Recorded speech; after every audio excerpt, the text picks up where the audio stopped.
Good morning mga ka-partners in grind. So ayan, makikita ni Jul ako ngayon pag ang mukha. Ayan, pantal. Sabi,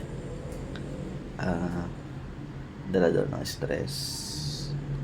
Ayan, puyat kasi yun, pag gumagawa ako madaling araw, minsan walang tulog.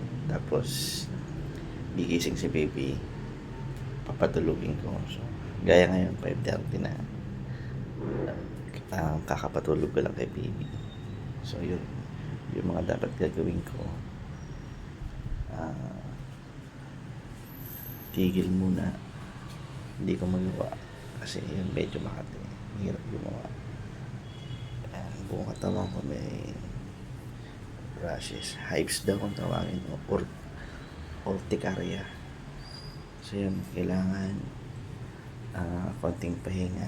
So yun, talagang lalo pag stress, yan, ang dami, medyo makati.